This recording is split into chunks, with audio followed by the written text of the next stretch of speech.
All in Sports Network. We love sports. Coming to you from the land of barbecue, Lone Stars and Longhorns. This is All In Colts, presented by the Unstable Blues. Welcome back in. It's time again for another playoff edition of the Unstable Pick Six. We will take turns with our predictions of this week's NFL playoff slate, and with the divisional round of the Pick Six becomes the Picks Four. So let's go. All In Colts. That's correct. I'm Kevin. This is my son, Liam. We are the Unstable Blues, happy to present All In Colts as part of the Rogue Media Sports Network. Yep, start things off. We have a Colts Corner Bulletin.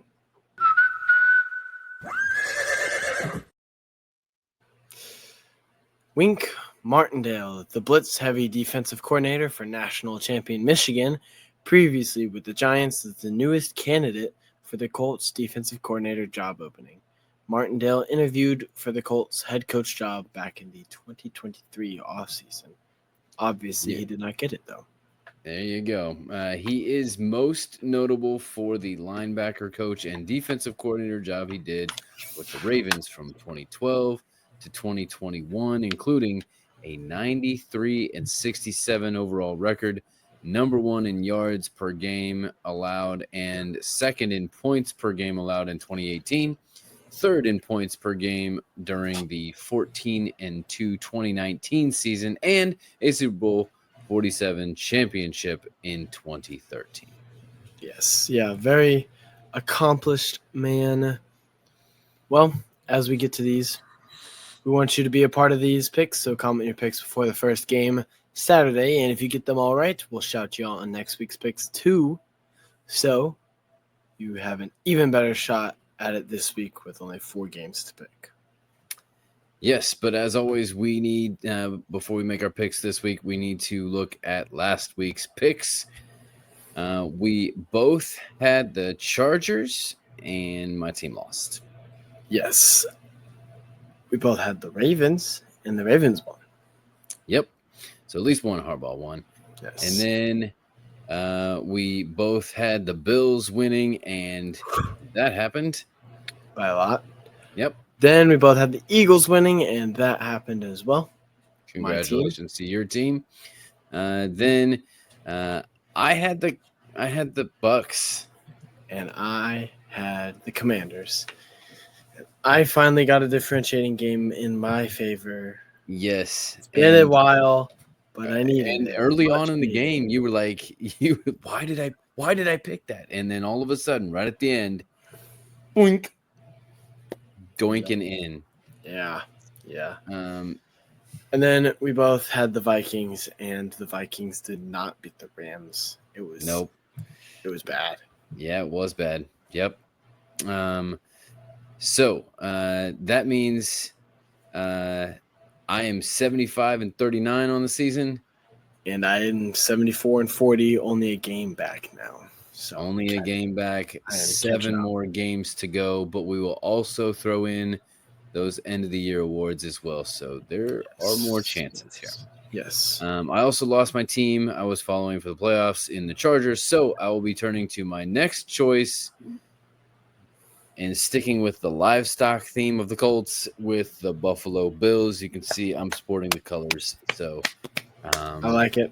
Yeah, I like that with a team that had, but yeah, I got my team's colors on too. We're going, which is probably worse for me, but it's okay. So that's only if you're superstitious. Don't be so superstitious. Just be a little stitious. I wore a jersey. I wore the Pacers jersey. The game that they played against, I believe it was the last one against Boston. They won. So I was like, hold on, maybe it's okay for the Pacers. Sadly, the Pacers' 2025 undefeated streak ended today, lost by 10 to the Cavs. It was the Cavs, so. Yep. And, they've done pretty good, so, Also, your star player wasn't playing, so. Yeah, but at least it wasn't a hammy. Yes, it's true.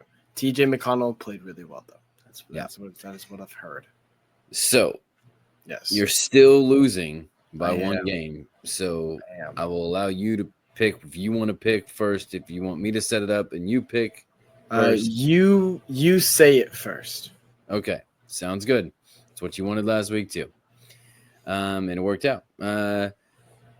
So the first game is the Houston at the Chiefs, the pre-Christmas rematch.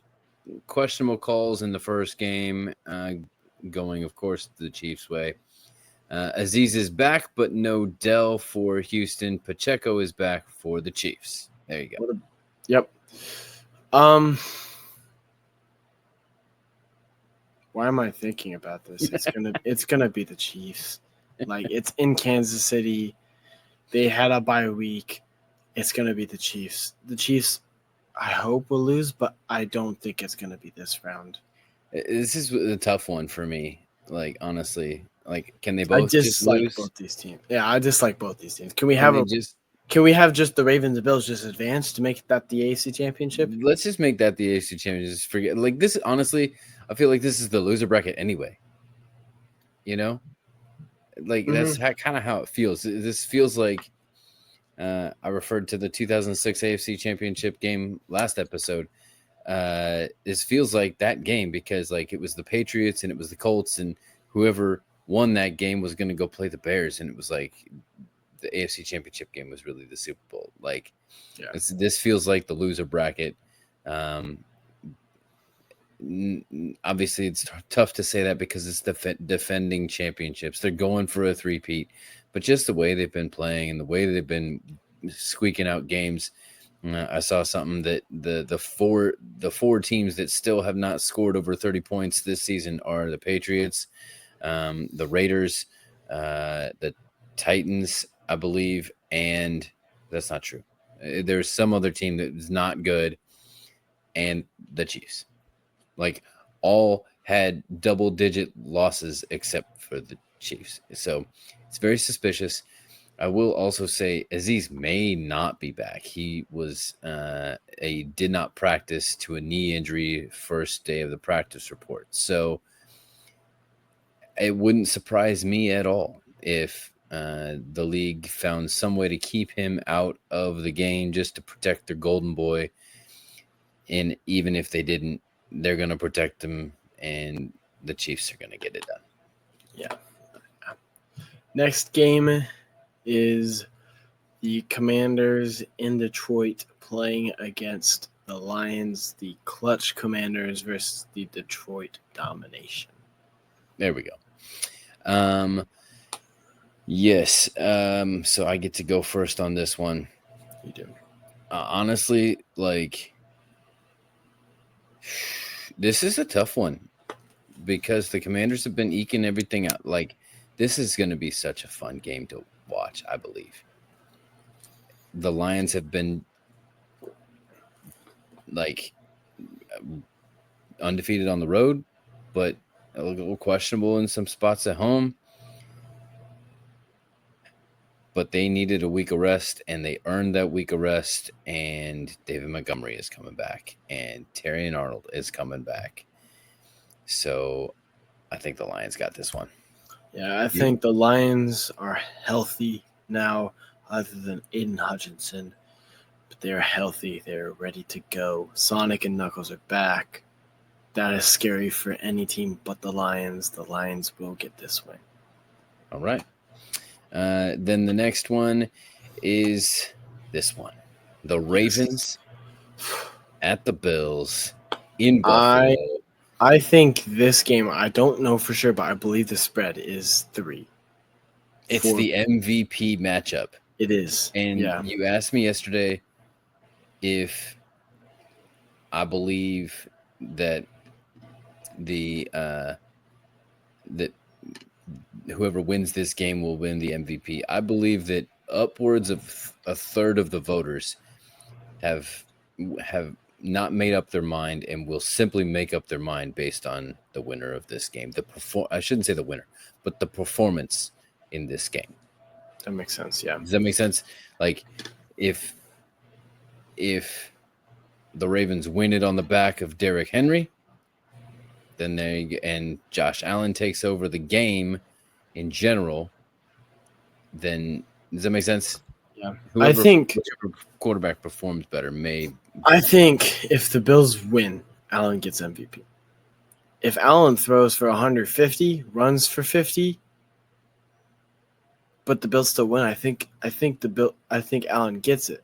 Even if Lamar goes for over 300 all-purpose yards, I think Josh still gets it because he brought his team there. It was him. Like, don't get me wrong, all the other players are NFL players, but super talented and stuff. But if I had Josh Allen on my team, I think I'd be doing pretty good too. So who do you think's going to win the game? I think that Josh Allen is going to carry his team through, and I think that Buffalo will get this win. That was a hard decision to make, but I think the Bills got it. I also think that the Bills will get it done, and I will tell you how tomorrow. Like it, little tease. Now, last game, Rams versus my team, the Eagles in Philly. Two greatest offenses that really couldn't be much more different from each other. Two of the youngest defenses that couldn't be much more dominant in week one of the playoffs.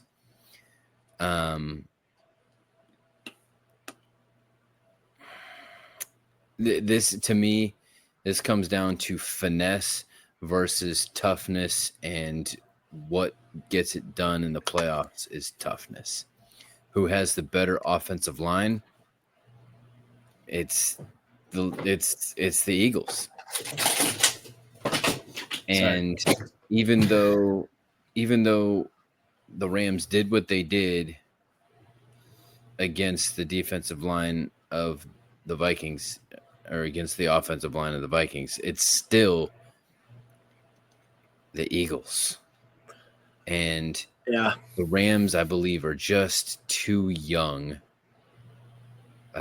Younger, faster, sure, but the Eagles got the experience and more of the run game. So yeah, I think the Eagles do it. I think the Eagles get it done as well. I'm gonna tell you two things real quick, just so I don't spoil my thing tomorrow for the Eagles. Okay. I should talk about these again though. One thing, first thing is not many defenses can handle Cooper Kupp, Puka Nacua, Tutu Atwell, and all those guys.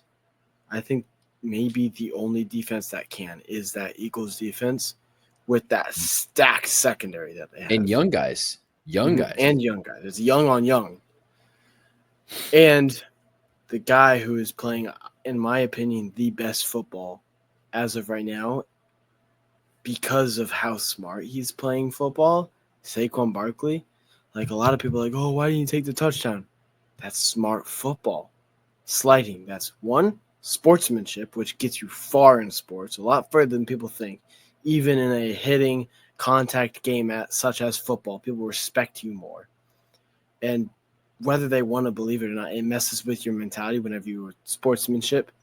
Hence, Andrew Luck doing what he did whenever he'd get sacked and stuff like that. It messes with people's mentalities. And he's just flat out running over competition. He's just like the Packers, I would say, had a pretty good run defense, but it did not matter against Saquon Barkley. It did not matter. He is just that guy. But he could not be where he is without that great of an offensive line. Even without Jason Kelce, there's still a great offensive line. Yep. I did some checking. 4 out of the 6 winners this past week all won the rush yards. It's a massive part of today's game nowadays, whether people want to admit it or not. Yep. Yes, the league is considered a passing league, but rushing is a lot of it, which I love. 1, because I'm a running back myself, and 2, you know whose offense is based around the run? The Colts. That's right. So the only 2 that weren't that didn't win it, it was close, and the game was relatively close. I shouldn't say it. The Rams game was not close, but it's the Rams finesse team, right? So, yeah. So, there you go, little tidbit. Yeah. Well, we want you to be a part of this, so comment your picks for the first game Saturday, and if you get them right, we'll shout you out on next week's Unstable Pick too. That's right. That's it. That's all we got for today. You preview the Rams and Eagles, and I will handle the Ravens and Bills. Which young defense will step up? Will the MVP be decided? Can the West Coast team win in the meanest of greenest cities? Which running back is better suited for the cold temperatures? We will get you all ready for the action tomorrow. Yes, this is Liam. And this is Kevin. Reminding you to stay all in Colts. All in Sports Network. We love sports.